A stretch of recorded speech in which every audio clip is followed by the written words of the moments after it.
Agora, ó, tecnologia, página 31, terceira linha. Como funciona a técnica Poka-Yoke? A Yoka. Poka-Yoke é uma palavra em japonês, né, que são esses mecanismos à prova de erro. Esses mecanismos à prova de erro. Por exemplo, o CPC é um tipo de mecanismo que a gente pode utilizar, um mecanismo à prova de erro. É um mecanismo que você usa diariamente para evitar os erros mais comuns, aquelas coisas que a gente gostaria de melhorar ou funcionar melhor.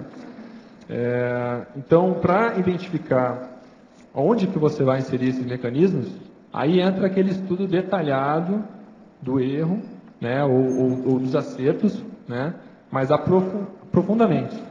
Né, para identificar onde que está a variável, onde que eu posso inserir algum mecanismo que me auxilie a não ter uma consequência mais grave daquele erro. Então, identificar a origem desse erro geralmente é a parte mais difícil. Porque no caso pessoal, isso envolve às vezes costumes errados ou não úteis, né? Isso envolve questões emocionais, isso envolve questões de comodismos. E identificar esse erro, às vezes é necessário você mexer ou levantar a brasa de alguma situação. Guilherme, O mecanismo do DC8, por exemplo, de spoilers, é um tipo de mecanismo Poka-Yoke. O mecanismo de janela de luz da prensa é um tipo de mecanismo Poka-Yoke. Guilherme. A porta do elevador, né, tem todos esses sistemas. O Poka-Yoke também ele trabalha com um tipo de avaliação paralela que é a avaliação em série. Né? Então, um dos objetivos do Poka-Yoke é evitar que aquele erro progrida ou se mantenha no tempo. Então, dentro de um processo de produção, a pessoa, a partir do momento que eu vou lá, coloco uma peça, a Milena coloca outra peça, a Lotte coloca outra peça. Se eu faço alguma coisa errada, a Milena, que é a próxima etapa, ela me alerta dessa situação. E aí, a gente não permite que isso progrida. Né? E aí, eu fazendo uma associação já com a questionologia, que é andar com trem descarrilhado, é mais uma analogia de você permanecer com uma situação não desconfortável, mas desorganizada. Né? Às vezes a pessoa permanece naquela situação de irritabilidade. Né? A partir do momento que você vê que você está irritado, é o momento de você parar, e aí tem que ter tempo para parar, pensar, meditar e identificar qual é a origem daquela irritação, qual é a origem daquele incômodo. Se é seu, se é externo, se é algum evento passado, se é algum evento futuro. Né? Às vezes é um curso que você vai dar, que você já está tendo alguma repercussão.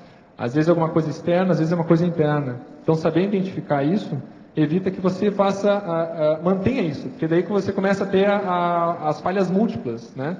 Começa a ter eventos acumulativos e aí isso pode ter uma consequência mais grave quando, se analisado em separado, se o erro é isolado, a consequência não é grave. Mas quando você bota irritabilidade, um acidente de trânsito, né, causas ou erros acumulados, isso pode ter uma consequência mais grave. Guilherme, eu teria umas 3 perguntinhas para fazer. Em fatologia, na página 31, a 9ª linha, a tenacidade e a fratura. Você podia explicar isso aí? 1, 2, 3, 4, 5. Tenacidade e a fratura é a resistência a carga, né? Isso aí é na engenharia, mas tem uma associação, você vê antes ali, ó, tem o dimensionamento da carga, a resiliência e a tenacidade e a fratura. Esses 3 itens estão associados. Você ter ideia do quanto que você aguenta, né? Do quanto é o seu estofo energético, claro que você está sempre melhorando isso. Qual o seu estofo, por exemplo, de assumir tarefas, né, que isso às vezes é difícil da pessoa dimensionar quando está chegando uma tarefa nova.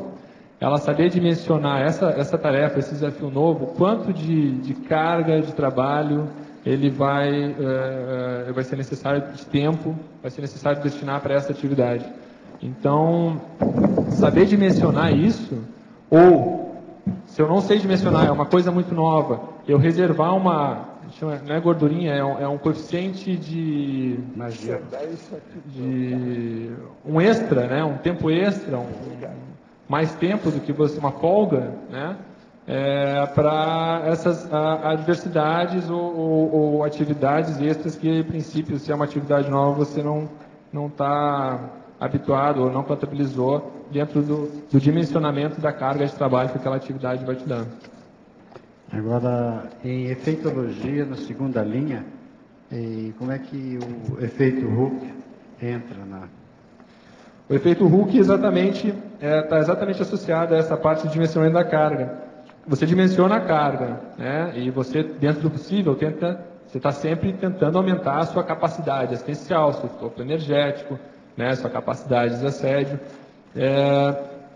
E o efeito Hooke é quando há uma extrapolação, né, dessa condição ou dessa resistência que você tem. A musculatura, por exemplo, da pessoa, você não usa mais, você não chega a usar 100% da tua força física, por exemplo, porque o próprio corpo, ele evita chegar nessa condição para evitar a condição de fratura, né? Mas dentro de uma situação de emergência, dentro de uma situação de apuro, a pessoa ela pode utilizar, aí já em detrimento do própria situação do músculo, né, ou do físico dela, ela pode colocar uma força a mais, né, que é esse efeito Hooke, para sair dessa situação de emergência. Seja para salvar uma pessoa, né, aquela mãe que vai salvar o filho, ou alguma situação similar. Mais uma, página 32, em paradoxologia, na terceira linha. O paradoxo da efetividade máxima ser obtida com menores níveis de proteção. Isso aqui em parte verdadeiro na engenharia e verdadeiro no trabalho da consciência, né? Aqui esses níveis de proteção, eu estou me referindo aos sistemas de proteção do ego. Então, quando você está, por exemplo, você vai fazer uma TARES, por exemplo, e você está preocupado com a sua imagem, está preocupado em se proteger, ou está preocupado com questões relacionadas ao ego, a efetividade da sua ação, ela vai estar manca, vamos dizer assim, ela não vai estar total, ela vai estar em parte. E então, a efetividade máxima você vai conseguir quando, um processo, por exemplo, assistencial, quando você abre mão da sua questão pessoal, seja de desconforto daquela assimilação, né, simpática, que às vezes é necessária para entender melhor aquela situação, aquele problema, aí você vai conseguir auxiliar mais, vai conseguir ser mais efetivo na assistência, quando você abre mão desses mecanismos de proteção do ego.